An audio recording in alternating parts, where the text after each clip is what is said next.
Selamat pagi saudara sekalian, selamat datang dan terima kasih atas kehadirannya meskipun hanya secara virtual. Pembelajaran klinik praktek 1 pokok bahasan pertama ini akan saya sampaikan melalui YouTube. Silahkan disimak, dibaca, dan jangan lupa mengisi presensi di Siato. Pembelajaran kali ini akan kita mulai dengan sebuah pertanyaan. Mengapa manusia dapat melihat satu benda? Menurut Anda, mengapa manusia dapat melihat satu benda?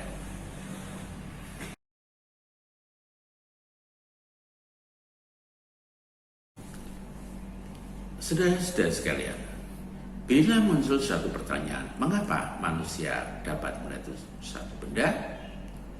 Pertanyaan ini demikian sederhana sehingga anak kecil pun tentu bisa menjawabnya. Tapi bagaimana menurut saudara?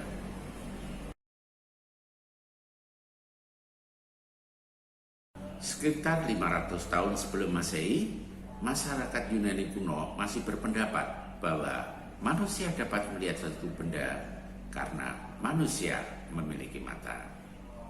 Wah, pertanyaan sederhana, jawabannya sederhana, dan hebatnya logis karena manusia itu tanpa mata dia tidak akan melihat satu benda. Jadi pada zaman itu kalau ada orang tanya mengapa manusia dapat melihat satu benda, maka pada umumnya mereka akan menjawab karena manusia memiliki mata.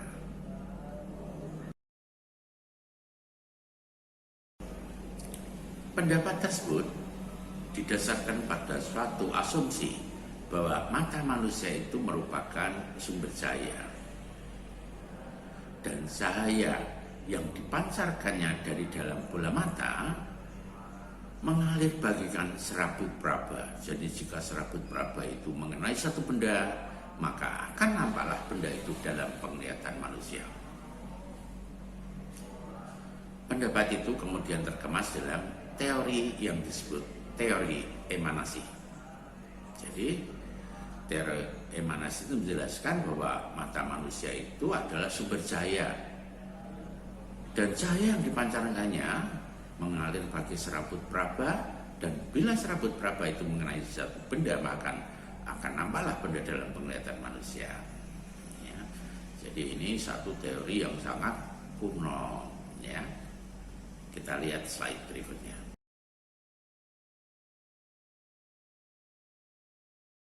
Saudara-saudara sekalian, sampai beberapa abad kemudian, teori emanasi masih tetap dianggap sebagai suatu kebenaran. Jadi, setelah Masehi, awal-awal Masehi itu, orang kalau ditanya mengapa manusia dapat melihat satu benda, karena manusia memiliki mata tadi. Namun tidak demikian setelah munculnya tokoh yang satu ini. Ya, tokoh ini adalah orang menyebut sebagai Aristoteles. Aristoteles adalah ahli filsafat, ahli pikir dia. Kita lihat slide berikut.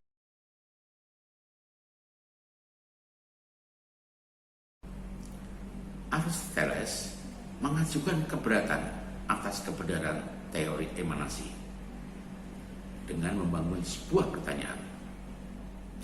Bila mata manusia itu sumber cahaya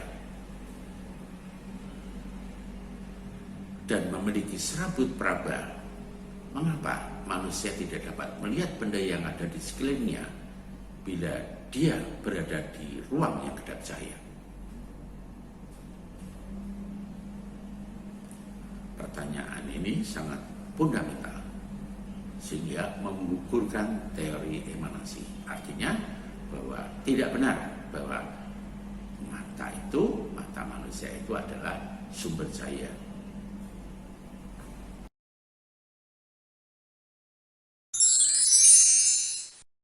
Saudara-saudara sekalian, gugurnya teori emanasi membangkitkan satu pemikiran baru bahwa manusia dapat melihat satu benda bukan hanya karena manusia memiliki mata, tetapi karena ada dukungan Ya, jadi pemikiran kedua ini adalah satu pemikiran bahwa jika ada cahaya dan manusia itu memiliki mata, dia akan dapat melihat satu benda.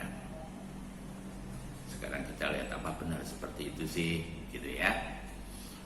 Oke, kita lihat slide berikut. Saudara-saudara sekalian, jadi di luar sana masih banyak orang yang memiliki mata di tempat yang terbuka, terang dan terbuka, namun dia tidak bisa melihat melihat satu benda. Jadi coba kalau nanti Anda praktek di rumah sakit, Anda akan lihat. Jadi banyak pasien itu mengeluh tidak mampu melihat benda, padahal dia punya mata, padahal di tempat terang yang terbuka. Jadi kalau syaratnya hanya memiliki mata dan ada cahaya saja tidak cukup, masih banyak syarat yang lain. Kita lihat slide berikutnya ya. Oke. Saudara sekalian, bagaimana pendapat para ahli yang hidup di abad ini tentang bagaimana manusia itu dapat melihat satu benda? Ternyata ada 3 syarat yang harus dapat dipenuhi agar manusia itu dapat melihat satu benda. Ya, ada 3 syarat yang harus dapat dipenuhi. Syarat yang pertama, manusia akan memperoleh kemungkinan untuk dapat melihat satu benda bila cahaya dari satu benda yang menjadi objek penglihatannya itu dapat memasuki bola mata. Dalam hal ini, setiap benda yang menjadi objek penglihatan manusia dianggap sebagai sumber cahaya.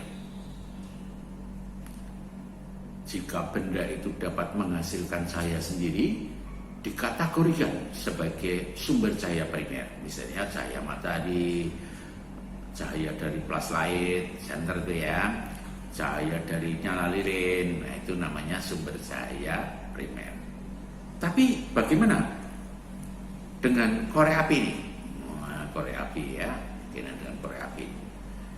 Jadi bagaimana dengan spidol? Bagaimana dengan orang? Apakah yang telah disebutkan tadi sumber cahaya dalam norma fisika, mereka itu adalah sumber cahaya dalam kategori sumber cahaya sekunder. Jadi sumber cahaya sekunder itu adalah suatu benda yang pancaran cahayanya adalah merupakan pantulan dari sumber cahaya primer. Jadi setiap benda yang menjadi objek penglihatan manusia adalah sumber cahaya. Bisa dikategorikan sebagai sumber cahaya primer, bisa dikategorikan sebagai sumber cahaya sekunder.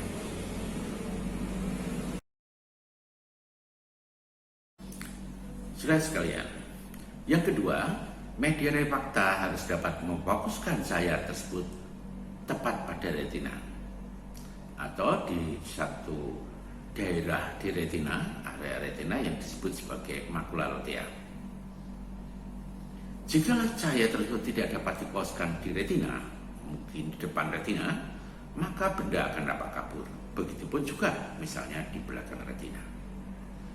Jadi dia harus difokuskan tepat pada retina pada area yang disebut makula lutea, karena pada makula lutea ini yang diameter cuma 1 mili ini berhimpun beribu-ribu sel-sel kerucut yang bertanggung jawab atas ketajaman penglihatan dan warna cahaya, artinya penglihatan warna. Sedangkan yang ketiga, sel-sel reseptor retina sebagai bagian dari sistem saraf penglihatan harus mampu mengubah rangsangan cahaya menjadi impuls saraf dan meneruskannya ke otak untuk diolah menjadi sensasi penglihatan. Jadi dari sini kita tahu dulu bahwa penglihatan bukan terjadi di dalam bola mata. penglihatan terjadi di otak. Sedangkan di dalam mata, pada retina tadi, hanya terbentuk suatu bayangan benda, tapi penglihatannya di otak.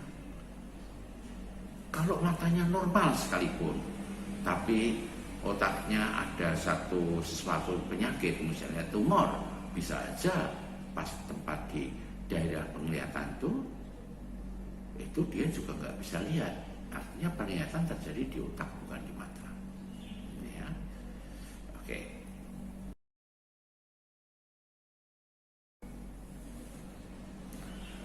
Saudara-saudara sekalian, coba perhatikan gambar berikut ini, bahwa ini ada seseorang, ini sengaja ditelanjangi ya, jadi nampak telanjangi tulangnya dan nampak otaknya ini, sedang melihat satu objek. Maka pancaran saya dari objek itu akan memasuki mulawata dan dilayarkan di retina sebagai suatu bayangan objek seperti itu, dan posisinya terbalik. Jadi misalnya bendanya tadinya tegak, tapi bayangan yang terbentuk di retina, bayangannya akan terbalik. Yang gambarnya itu kepala di atas, bayangan di retina kepala di bawah. Ketika energi cahaya dalam bentuk bayangan objek itu mulai menyentuh permukaan makula lutea, akan muncul reaksi elektrokimiawi, kemudian sel-sel kerucut akan mengubah reaksi itu menjadi impuls saraf dan meneruskannya ke otak melalui jalur penglihatan atau visual pathway. Jadi dia dialurkan. Jadi ternyata jalur penglihatan manusia itu menyilang. Jadi mata yang kiri ini sarafnya nervus opticusnya menyilang di siasra opticum. Juga itu nervus opticus yang mata kanan ini menyilang. Jadi nanti bayangan objek yang kanan ini akan terbentuk pada otak pada otak sebelah kiri. Sedangkan bayangan objek yang kiri ini, dari mata kiri ini dihasilkan mata kiri, akan terbentuk pada otak di sebelah kanan. Jadi menyilang gitu, menyilang ya, sarafnya menyilang di siasra opticum. Saudara-saudara sekalian, sekarang kita perhatikan animasi berikut ini. Bagaimana seorang sedang melihat satu objek dengan dua mata. Jadi ketika cahaya dari objek itu memasuki bola mata dan dipojokkan oleh media refraktor tepat pada retina, maka pada retina akan terbentuk suatu bayangan objek. Ada bayangan objek mata kanan dan ada bayangan objek di mata kiri. Kemudian sel-sel kerucut retina akan mengubah rangsangan itu menjadi impuls saraf dan meneruskan ke otak. Sehingga di otak sebelah kanan akan terbentuk sensasi penglihatan dari bayangan objek mata kiri, sedangkan di otak sebelah kiri akan terbentuk satu sensasi penglihatan sebagai hasil dari bayangan objek sebelah kanan. Jika muncul satu pertanyaan, kalau begitu bayangan objeknya nampak dua dong, gitu ya. Ternyata tidak demikian. Jadi di otak itu akan terjadi proses unifikasi, ya, di mana sensasi penglihatan yang mata kanan dan kiri digabungkan. Jadi satu proses unifikasi, ya, digabungkan, sehingga bayangan itu tidak nampak ganda satu. Ini adalah kalau dia terjadi proses unifikasi normal. Bagaimana kalau ternyata tidak normal? Nah, kita lihat animasi berikut ini. Jadi ini seseorang ini sedang melihat satu objek, kemudian sinar-sinar yang berasal dari objek yang dipancarkan oleh objek dibiaskan oleh media refraktor, kemudian di retina akan terbentuk bayangan objek dari objek yang sedang dilihat itu sendiri, ya. Kemudian dikirim ke otak melalui jalur penglihatan. Kemudian terjadi proses unifikasi, yaitu gambaran objek yang di otak kanan dan kiri akan digabungkan, sehingga terjadi seperti itu. Ternyata kok dua. Itu artinya proses unifikasi yang tidak normal. Jadi benda akan nampak ganda. Ini banyak faktor penyebab, maksudnya kemungkinannya banyak. Salah satunya karena heteroporia. Kalau benar-benar heteroporia, maka adalah kewajiban Anda nantinya untuk mengoreksi agar tidak nampak ganda dengan prisma. Ya. Saudara-saudara, jika terjadi proses unifikasi normal, maka gambar kera ini akan nampak satu. Tapi kalau proses unifikasinya nggak normal, maka kera akan nampak dua dan bayangannya ada di sebelahnya. Ya, jadi kalau ini sebabnya karena heteroporia, maka Anda bisa memberikan kacamata prisma sehingga orangnya nggak bingung, nggak confused karena bayangannya dua hingga berubah menjadi seperti ini. Atau dengan kacamata prisma, ada yang operasi, kalau dokter mata tidak operasi, kalau Anda memang keahliannya di bidang kacamata, ya dengan kacamata prisma gambarnya tidak nampak ganda, ya bayangan lebihnya.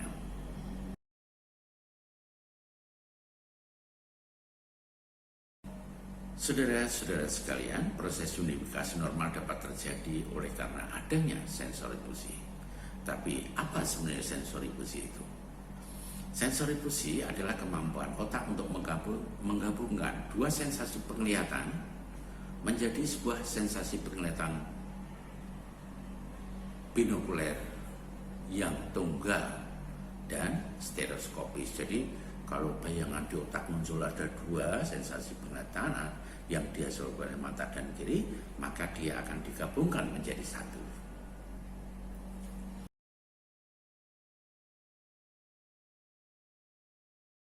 Saudara-saudara sekalian, ada pepatah yang mengatakan bahwa tiada pesta yang tidak pernah usai. Oleh karena dalam pembelajaran refraksi 1, pokok bahasan pertama tentang proses terjadinya penglihatan ini akan saya akhiri sampai di sini. Ya, jangan lupa absensi atau ngisi presensi di Siato ya, tentang materi ini bisa di-download ya, atau Anda lihat di YouTube ya, di YouTube. Nanti Anda mau belajar pagi boleh, sore boleh, malam boleh, terbuka 24 jam di YouTube. Tapi presensinya akan saya buka hari ini sampai nanti malam jam 23.30. Anda boleh presensi kapan aja nanti ya. Oke, sampai bertemu lagi. Tetap semangat, jaga kesehatan, dan salam sehat.